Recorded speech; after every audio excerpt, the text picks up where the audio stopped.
Hello everyone, स्वागत है आप सबका इस वीडियो में। इस वीडियो में हम लॉजिकल कनेक्टिव्स का जो टॉपिक है उसको समझेंगे कि लॉजिकल कनेक्टिव्स क्या है। लॉजिकल कनेक्टिव्स दो स्टेटमेंट को जोड़ के एक कंपाउंड स्टेटमेंट बनाने में हमारी मदद करते हैं। और आपने देखा होगा और चाहे आप देखेंगे कि मैथमेटिकल स्टेटमेंट जो है ना, वो ज़्यादातर स्टेटमेंट कंपाउंड स्टेटमेंट होते हैं, वो कई सारे स्टेटमेंट से मिलके बने हुए होते हैं। तो हम यहाँ पर देखेंगे कि किस तरह से एक स्टेटमेंट दो स्टेटमेंट से बन के मतलब दो स्टेटमेंट से बना हुआ है। ठीक है, तो जो दो स्टेटमेंट को मिलाकर एक स्टेटमेंट बनेगी उसको हम कंपाउंड स्टेटमेंट बोलेंगे। तो एक एग्जांपल लेते हैं सबसे पहले।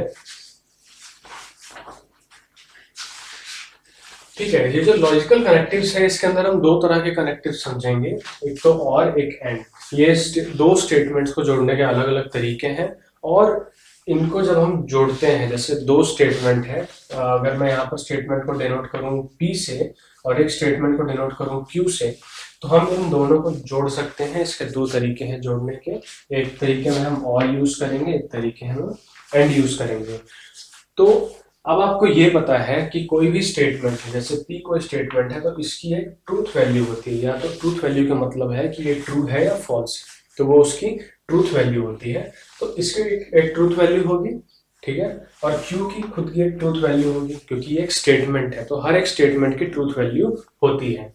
बट हम जब इन दोनों को मिला के जब हम कंपाउंड स्टेटमेंट बनाएंगे तो उसकी भी एक ट्रूथ वैल्यू होगी, और वो ट्रूथ वैल्यू डिपेंड करेगी कि P और Q की ट्रूथ वैल्यू क्या है, और वो दोनों केसेस के लिए अलग अलग कंडीशन होंगी, वो भी हम इसमें समझेंगे।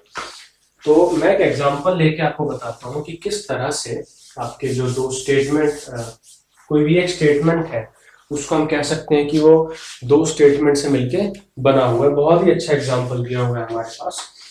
There is real number lying between 2 and 3। एक स्टेटमेंट है, there is a real number lying between 2 and 3।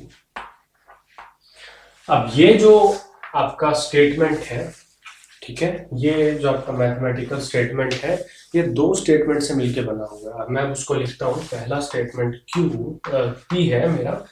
मैं यहाँ P और Q से स्टेटमेंट को डिनोट करूंगा, आगे जाके आपको इसके बारे में और पता चलेगा।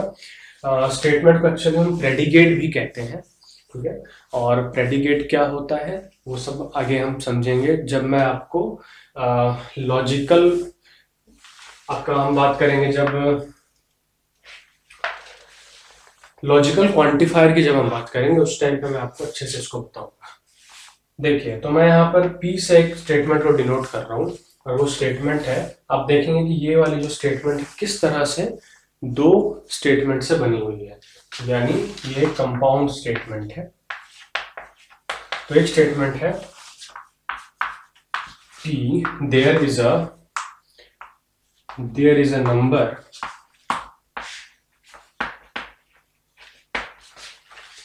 Greater than 2। ठीक है, ये एक स्टेटमेंट है, और दूसरी स्टेटमेंट है there is a number less than 3। अगर कोई नंबर 2 और 3 के बीच में है तो इसका मतलब ये है कि वो जो नंबर है वो 2 से बड़ा है और 3 से छोटा है।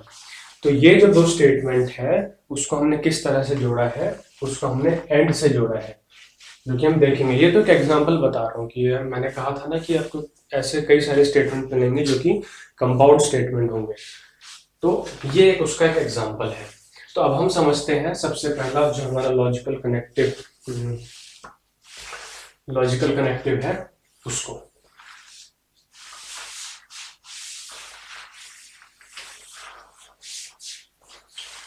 पहला जो हमारा लॉजिकल कनेक्टिव है उसको हम कहते हैं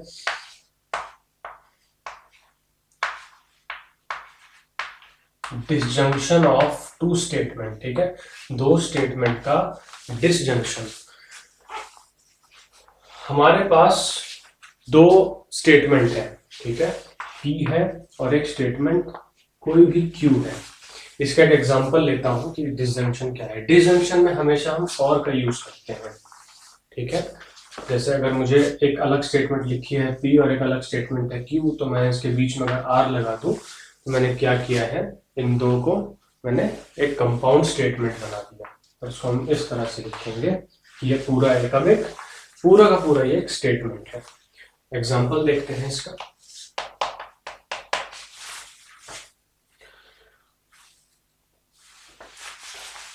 एक हमारे पास है P कि 2 इज ग्रेटर देन 0, और दूसरा है Q 2 इज ग्रेटर देन 5। ठीक है, तो ये दो हमारे पास स्टेटमेंट है। P बोल रहा है कि 2 जो है 0 से बड़ा है, और जो Q है वो बता रहा है कि 2 जो है 5 से बड़ा है। तो ऑब्वियसली आप देख सकते हो। अच्छा, अगर मुझे इनका डिस्जंक्शन निकालना है तो डिस्जंक्शन में क्या करना होगा, मैं क्या करूंगा, इनको और से जोड़ दूंगा। ठीक है, और यहाँ पर इस तरह से दो कॉमा लगा दिए मैंने, तो ये इसका दो स्टेटमेंट का डिस्जंक्शन हो गया। इसको डिनोट करने के लिए हमारे पास एक सिंबल है, उसको हम लिखते हैं इस तरह से। ये डिसजंक्शन का सिंबल है, दो स्टेटमेंट का हम डिसजंक्शन ले रहे हैं। जैसे मैंने लिख दिया यहाँ पर P, इसको पढ़ेंगे कैसे, P डिसजंक्शन Q। ठीक है, और ये जो डिसजंक्शन हमने लिया है ये खुद में एक स्टेटमेंट होगा, ये एक कंपाउंड स्टेटमेंट होगा। अब इसकी ट्रूथ वैल्यू किसके ऊपर डिपेंड करेगी, ट्रूथ वैल्यू देखिए, मैंने यहां पर और का यूज किया है। मैं अगर शुद्ध हिंदी में यहां पर बोलूं तो ये है या। ठीक है, या। इस पूरे स्टेटमेंट में या तो मैंने लिखा है कि या तो 2 इज ग्रेटर देन 0 है, या 2 इज ग्रेटर देन 5 है। अब मैंने इस पूरे स्टेटमेंट को बना दिया। अब इसमें से अगर एक भी ट्रू हो जाएगा, ठीक है, तो मैं कहूंगा कि इस स्टेटमेंट की ट्रूथ वैल्यू क्या होगी, ट्रू होगी। अगर इन दोनों में से कोई एक भी ट्रू हो गया तो हम कहेंगे कि इसकी जो ट्रूथ वैल्यू है वो ट्रू है, यानी ये जो अपना कंपाउंड स्टेटमेंट है ये ट्रू है। तब ये बताइए कि इसको फॉल्स होने के लिए क्या होना पड़ेगा। इसके फॉल्स होने के लिए दोनों ही स्टेटमेंट को, P और Q जो इसके हैं, दोनों ही स्टेटमेंट को फॉल्स होना पड़ेगा। बट आप ये देख सकते हो कि ये जो P स्टेटमेंट है वो ट्रू है और ये वाली स्टेटमेंट फॉल्स है। तो इसका इन दोनों का जो डिस्जंक्शन होगा वो क्या होगा, ट्रू होगा। इसको फॉल्स बनाने के लिए हम ऐसे लिख सकते हैं, कुछ यहाँ पर मैंने 6 लिख दिया। ठीक है, अब क्या होगा कि ये भी फॉल्स हो गया और ये भी फॉल्स हो गया, तो यहाँ पर जो अब इसकी ट्रूथ वैल्यू होगी वो हो जाएगी फॉल्स। सेकेंड केस में इतना क्लियर है कि किस तरह से दो आपके स्टेटमेंट है उसका डिस्जंक्शन निकाला जाता है। और एग्जांपल हम देखते हैं।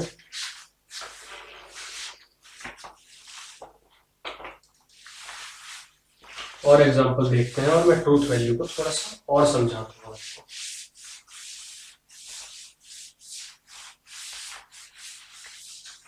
तो मैं यहाँ पर लिख दूं फिर से कि डिसजंक्शन को हम लिखते हैं इस तरह से, P डिसजंक्शन Q, और ये खुद में एक स्टेटमेंट है जिसकी ट्रूथ वैल्यू होती है, जिसकी ट्रूथ वैल्यू होती है। और ट्रूथ वैल्यू हम कैसे डिटरमाइन करेंगे, हम ये देखेंगे कि अगर P और Q में से कोई एक स्टेटमेंट भी अगर ट्रू हुआ तो हम कहेंगे कि ये जो पूरा जो ये हमारा कंपाउंड स्टेटमेंट है ये भी ट्रू है। ठीक है, और जैसे मैंने कहा कि ट्रू होने के लिए हम बोलेंगे या तो P ट्रू होना चाहिए, मैं कुछ इस तरह से लिख रहा हूं, या Q ट्रू होना चाहिए। अच्छा, ये जो इंग्लिश में जिस तरह से लिखते हैं ना, मैंने वही लिखा है, कुछ नहीं, इसको मैथमेटिकली मत समझ लेना। क्या है कि P ट्रू है या Q ट्रू है, इन दोनों में से कोई एक भी ट्रू हो गया तो हम कहेंगे कि ट्रू है। फॉल्स के लिए क्या कंडीशन है, इन दोनों को ही फॉल्स होना पड़ेगा, P को भी फॉल्स होना पड़ेगा और Q को भी फॉल्स होना पड़ेगा। तब हम कहेंगे कि इनका ये जो कंपाउंड स्टेटमेंट है ये फॉल्स है।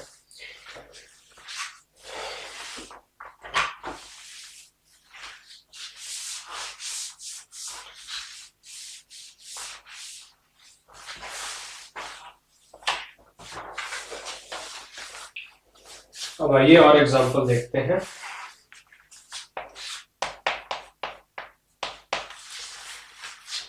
इस एग्जांपल में पूछा गया है कि हमें दो स्टेटमेंट दिए गए हैं।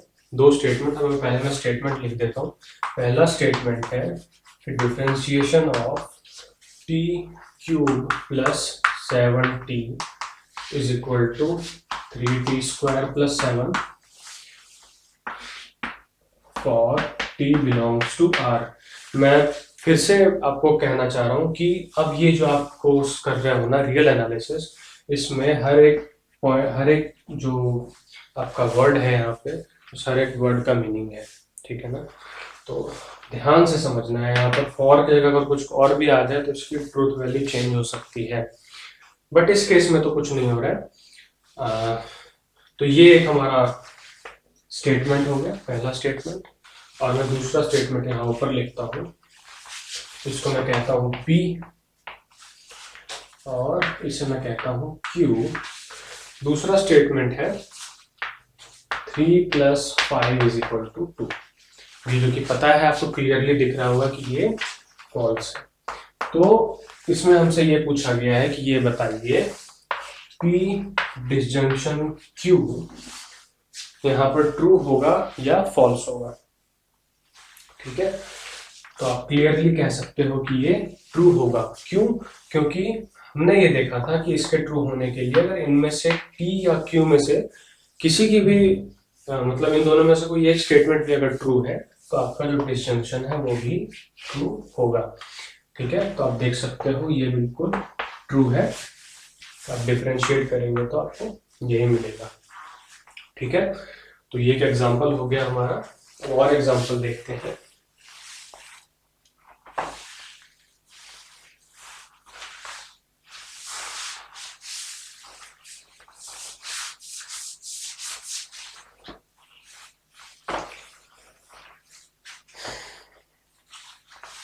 दो स्टेटमेंट दिए गए हैं, 2 + 3 = 7 और दूसरा स्टेटमेंट दिया गया है हमें 1/5 > 1/4। ये पूछा गया है कि ये जो दो स्टेटमेंट है, पहली स्टेटमेंट ये है और ये आपकी दूसरी स्टेटमेंट है, तो ये पूछा गया है कि P डिसजंक्शन Q, अगर मैं इसको P लिखूं, ठीक है, और अगर मैं इसको Q लिखूं, ठीक है, कि इनका जो डिसजंक्शन है वो ट्रू होगा या फॉल्स होगा। तो आप देखोगे कि ये तो फॉल्स है और ये ट्रू है, ठीक है। तो आप कहेंगे कि इनका जो डिसजंक्शन है वो ट्रू होगा। अब अगर मैं यहाँ पर क्या करूँ, ये साइन चेंज कर दूँ, दूसरा एग्जांपल, तो देन इस केस में ये फॉल्स हो जाएगा। देन उस केस में इनका जो डिसजंक्शन है वो भी फॉल्स हो जाएगा। तो बहुत ही सिंपल है, ज्यादा कोई सोचने वाली बात नहीं है इसमें। सोचने वाली बात थोड़ी देर बाद आएगी, अभी तो बस आप इसको देखते जाओ। अब यहाँ पर हमें कहा जा रहा है कि अपने तरफ से कोई एग्जाम्पल प्रोड्यूस करिए, ठीक है। हमें अपनी तरफ से एग्जाम्पल प्रोड्यूस करना है जिसमें कि P डिसजंक्शन Q फॉल्स हो। तो आपको पता है, कोई भी ऐसे आप स्टेटमेंट लिख दीजिए कि जिसके लिए P भी फॉल्स है और Q भी फॉल्स है। दो स्टेटमेंट लिखने हैं और वो दोनों स्टेटमेंट फॉल्स होने चाहिए अगर आपका इन दोनों का डिसजंक्शन फॉल्स बनाना है तो। और दूसरा इसने कहा है कि P डिसजंक्शन Q है, इसमें आप ट्रू बताइए, ठीक है। ट्रू है तो उसके लिए कुछ एग्जाम्पल दीजिए। तो P के लिए एक एग्जाम्पल लेते हैं बड़ा अच्छा सा, जिसको हम बाद में फिर से यूज करेंगे। हम एक स्टेटमेंट लेते हैं, ये कह रहा है कि every real valued function is continuous on R, जो कि सरासर फॉल्स है। जैसे काफी एग्जाम्पल है कि जो कि रियल वैल्यूड फंक्शन तो है बट वो कंटिन्यूअस नहीं होंगे। आपने कैलकुलस में भी पढ़ा होगा। बहुत सिंपल सा ये आपका स्टेटमेंट है। और दूसरा स्टेटमेंट है कि greatest integer function, greatest integer function is differentiable everywhere on R। ठीक है, पूरे रियल नंबर जितने भी है रियल नंबर्स के लिए हर जगह वो डिफरेंशिएबल है, जो कि पॉसिबल नहीं है। आपको पता है कि इसके में कई सारी डिसकंटिन्यूटी है, क्योंकि ग्रेटेस्ट इंटीजर फंक्शन है। तो कुछ इस तरह का फंक्शन आएगा आपका, कुछ इस तरह के फंक्शन बनते हैं इसके। मैंने इसकी वीडियो भी बना रखी है कैलकुलस में, अगर आप सर्च करेंगे तो आपको पता चल जाएगा ग्रेटेस्ट इंटीजर फंक्शन कंप्लीटली। तो ये दोनों ही स्टेटमेंट जो है फॉल्स, दोनों ही फॉल्स है। तो इससे आपका पहला वाला एग्जांपल तो कवर हो गया कि हमने यहाँ पर दो इस तरह से निकाल दिए। अब इसको अगर ट्रू प्रूफ करना है तो इन दोनों में से किसी भी एक स्टेटमेंट को आप ट्रू कर दीजिए। तो अगर मैं इसके जगह दूसरा एग्जांपल लेता हूं,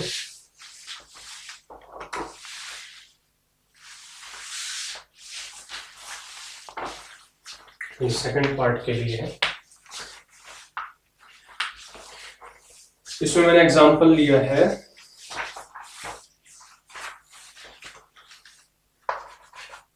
एक फंक्शन q है, ठीक है, और सॉरी ये q स्टेटमेंट है, एक फंक्शन है from r to r such that f(x) is equal to 0 is a well defined function, is a well defined function। Well defined function क्या होता है? आपको देखो, कोई भी फंक्शन जो होता है ना, हर फंक्शन को वेल डिफाइंड फंक्शन ही कहा जाता है। बस फर्क इतना है कि जिस फंक्शन को आप चेक कर चुके हैं कि हाँ ये एक्चुअल में ये फंक्शन है, तो उसको हम कहेंगे कि वेल डिफाइंड है। इसका वेल डिफाइंड होने का सीधा सीधा मतलब ये है कि मान लीजिए कि मैं इस फंक्शन के डोमेन और कोडोमेन को चेंज कर देता हूँ, ठीक है। तो इसका कहने का मतलब ये होता है कि for every a belongs to a, मैंने कोई एलिमेंट लिया a का, for every a belongs to a there exist, अभी आपको नहीं बता सकते ये, there exist fa belongs to b, ठीक है। ये फंक्शन की डेफिनेशन है कि अगर कोई मैंने एलिमेंट लिया a में से, तो उसके लिए एक यूनिक एलिमेंट मुझे b में मिलना चाहिए। There exist a unique element, इसको हम यूनिक एलिमेंट कहेंगे। एक यूनिक एलिमेंट मिलना चाहिए जो कि ये होना चाहिए फंक्शन की वैल्यू a पर, ठीक है। क्योंकि आपने देखा है कि फंक्शन को हम किस तरह से लिखते हैं, y is equal to fx होता है ना ये, ठीक है। तो यहाँ पर हम जो आपका डोमेन होता है फंक्शन का वो वैल्यू पुट करते हैं, और यहाँ से आपको उसके जो रेंज के लिए जो वैल्यूज होती हैं वो मिलती हैं। तो हम यहीं पर वो बात कर रहे हैं। क्योंकि b इसका कोडोमेन है, तो जो सारे जो रेंज वाले एलिमेंट्स होंगे वो कोडोमेन के अंदर एग्जिस्ट करते हैं, ठीक है। तो आई होप कि ये सब क्लियर हो गया होगा आपको, ठीक है। तो यहाँ पर हमारा डिसजंक्शन जो है यहाँ पर खत्म होता है। अब बारी है दूसरे कनेक्टिव की।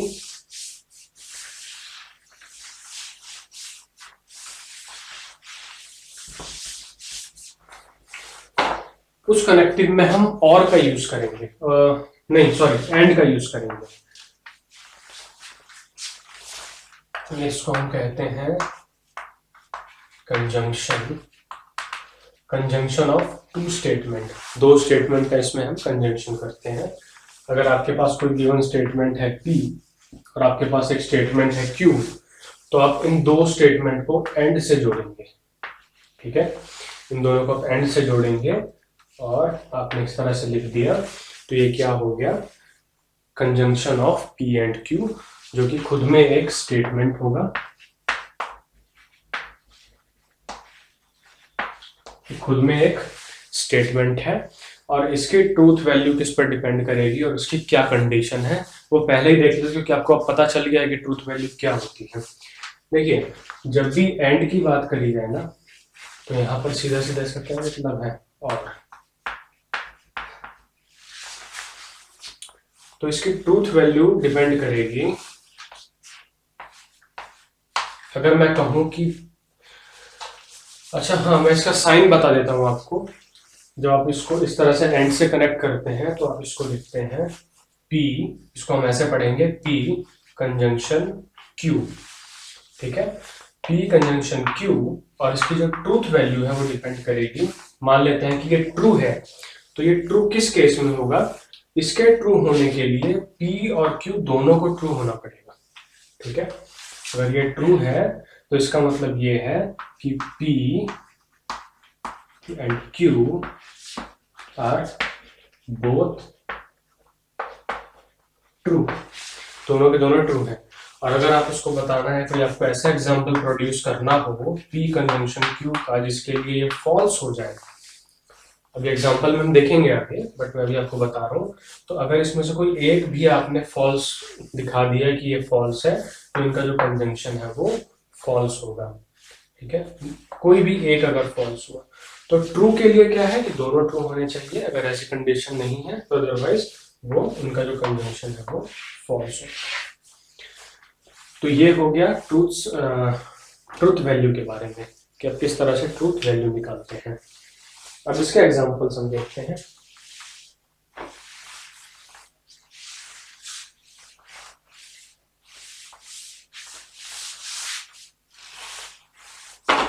तो मैं इसको सिंपली लिखूंगा, कंजंक्शन हम लिखते हैं P कंजंक्शन Q, ठीक है। इसके एग्जांपल देखते हैं। मैंने एक स्टेटमेंट लिखा, IGNOU is a mega university,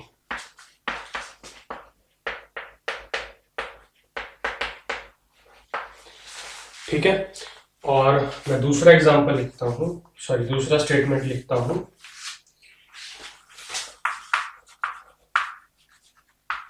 March 8th is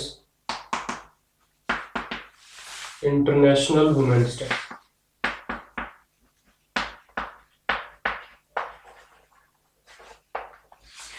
ये दो स्टेटमेंट है। अगर मुझे इसको ज्वाइन करना है, मतलब मुझे इनका कंजंक्शन निकालना है, तो मैं इसको ऐसे लिखूंगा, पूरा नहीं लिख रहा हूं मैं यहाँ पे, कि IGNOU is a mega university and March 8th is International Women's Day. मतलब ये यहाँ पर ये हट जाएंगे, ठीक है। IGNOU is a mega university and March 8th is International Women's Day. तो ये हम कहेंगे कि हमने लिखा है conjunction of two statements P and Q। अच्छा, इसका कंजंक्शन मतलब ये जो कंजंक्शन हमने लिखा है ये ट्रू होगा या फॉल्स होगा, तो ये दोनों ही ट्रू हैं, तो ये क्या हो जाएगा, ट्रू हो जाएगा। अब आते हैं और एग्जांपल्स पर।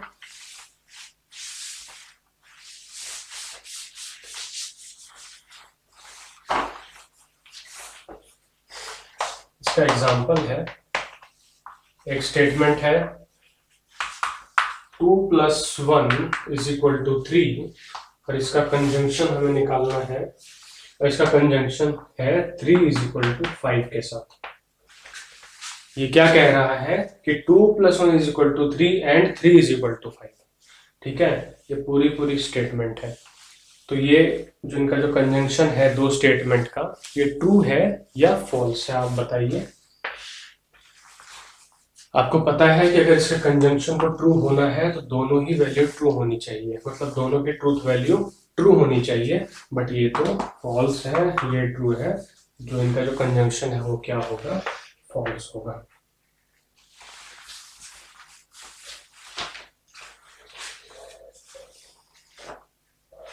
चलिए अब इसके हम और एग्जांपल करते हैं। ट्रूथ वैल्यू के बारे में मैंने आपको बता दिया है कि इनकी ट्रूथ वैल्यू किस तरह से किस कंडीशन पे डिपेंड करती है, कैसे हम पता करें।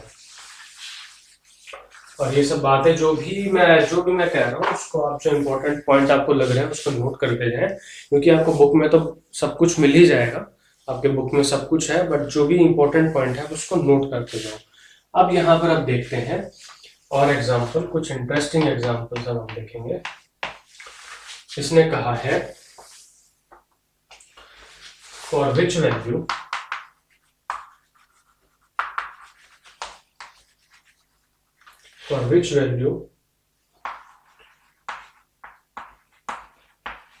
कंजंक्शन ऑफ, एक स्टेटमेंट दिया हुआ है 2 divided by a is equal to 1,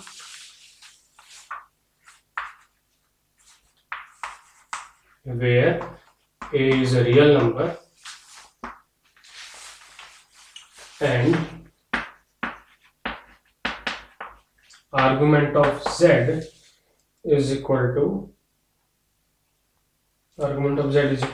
pi by 3, where z belongs to the set of complex numbers। तो यहां पर हमें दो वैल्यूज चाहिए, ठीक है। पहली तो a की वैल्यू जिसके लिए हमें for which value of conjunction of, हमें वो वैल्यूज चाहिए यहाँ पर a की और z की जिसके लिए जो कंजंक्शन हमने लिया है दो स्टेटमेंट का वो ट्रू हो जाए, ठीक है। वो क्या हो जाए? ट्रू हो जाए।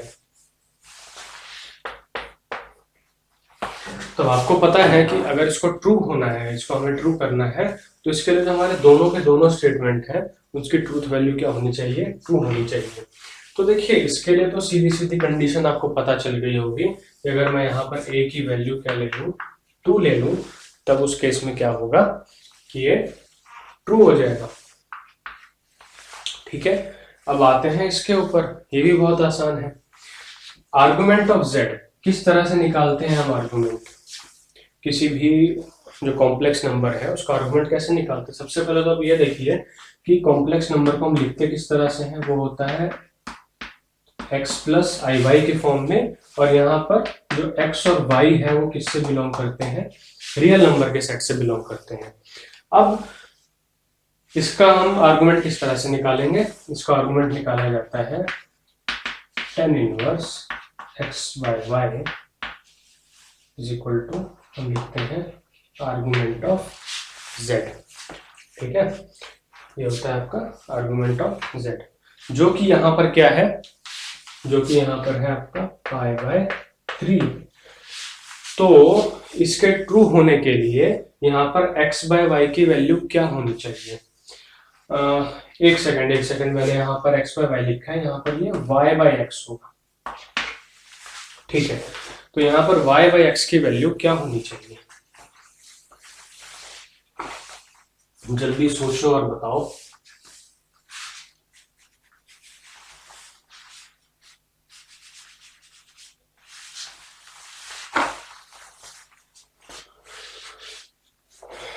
सोच लिया? तो यहाँ पर अगर y बाय x की वैल्यू इज इक्वल टू √3 होगी, देन उसी केस में ये पॉसिबल हो सकता है कि ये वैल्यू जो है पाई बाय 3 के इक्वल आ जाए। इतना क्लियर है? ये तो कॉम्प्लेक्स नंबर की प्रॉपर्टी है तो पता ही होगा आपको। तो यहाँ पर ये आ गया मेरे पास y by x is equal to √3। इसका क्या मतलब है? इसका मतलब ये है कि आप इसको कुछ इस तरह से लिख सकते हो कि हमारे पास एक कॉम्प्लेक्स नंबर है जो कि एक x है और दूसरा है x√3। इस तरह का एक कॉम्प्लेक्स नंबर आएगा और इसमें से मैं x कॉमन ले लेता हूं, ये आ जाएगा 1 प्लस i√3। तो अगर z की वैल्यू कुछ इस तरह की है और a की वैल्यू अगर 2 है, देन उस केस में ये जो होगा ट्रू होगा। इतना क्लियरली आपको समझ में आ गया होगा। अगर इसको और तरीके से लिखा जाए, और अगर मैं कहूँ आपको इसके बारे में भी, तो अगर आपका आर्गेंट जो प्लेन होगा उसके अंदर कुछ लाइन जाएगी इस तरह से, y is equal to x√3, ये वाली जो लाइन है, ठीक है, उस लाइन के ऊपर जो भी पॉइंट्स होंगे, उस लाइन के ऊपर आप कोई भी पॉइंट ले लेंगे तो वो इसको सेटिस्फाई करेगा, इस स्टेटमेंट को वो ट्रू बनाएगा, ठीक है, क्योंकि हर एक पॉइंट आपको एक कॉम्प्लेक्स नंबर देता है। ठीक है, जो कि ये कॉम्प्लेक्स नंबर होंगे आपके। और यहाँ पर मैं स्टेटमेंट पूरा ही लिख दूँ, यहाँ पर x किससे बिलोंग करेगा, रियल नंबर के सेट से। ठीक है, तो ये वाला एग्जांपल हो गया आपका। अगर इसको मैं अच्छे से और लिखना चाहूँ तो वो लिख देता हूँ।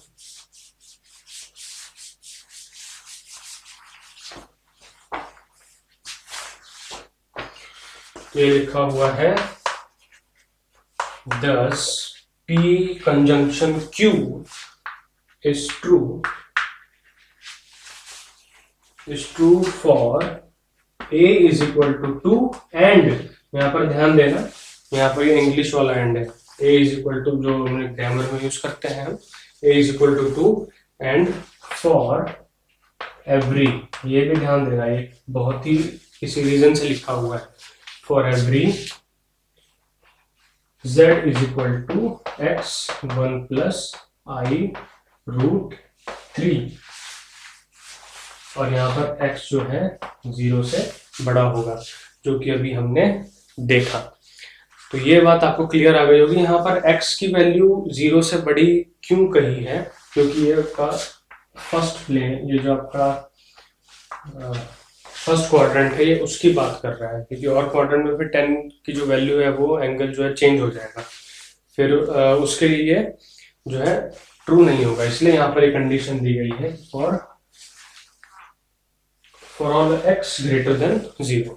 ठीक है, मतलब पॉजिटिव x की वैल्यू जो भी आप देख रहे हैं। तो ये आपका एग्जांपल कंप्लीट हो गया है। अब और आगे और कुछ देखते हैं, और क्वेश्चंस हम देखते हैं इसके।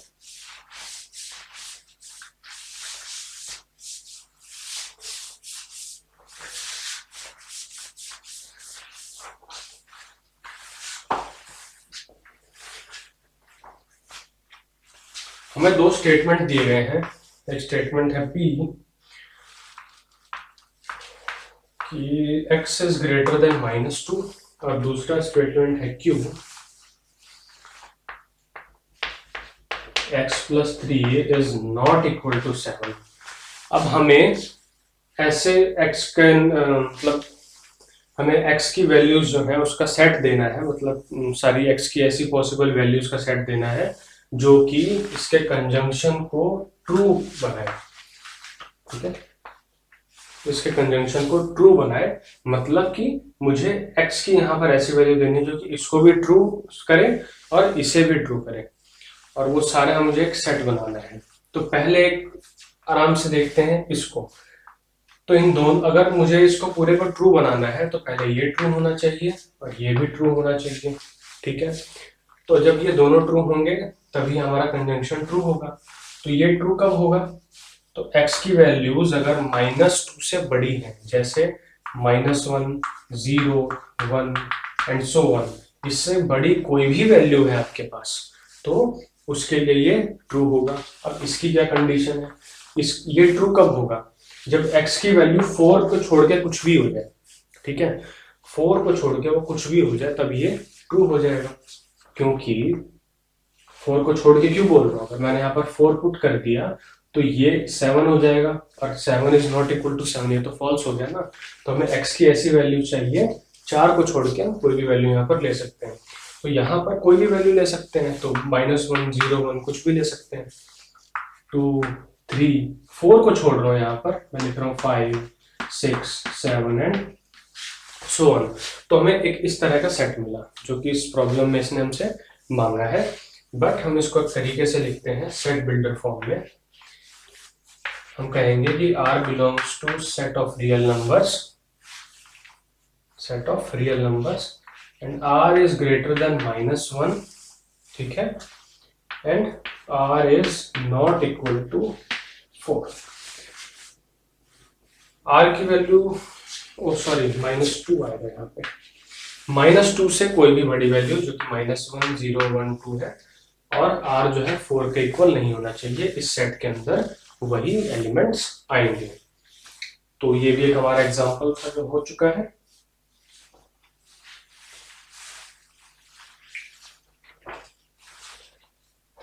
तो अब और एग्जांपल देखते हैं इसके।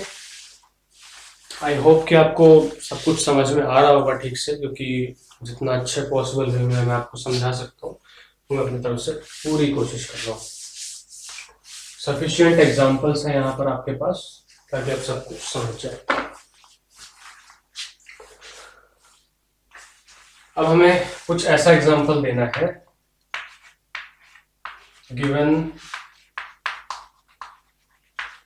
Example from calculus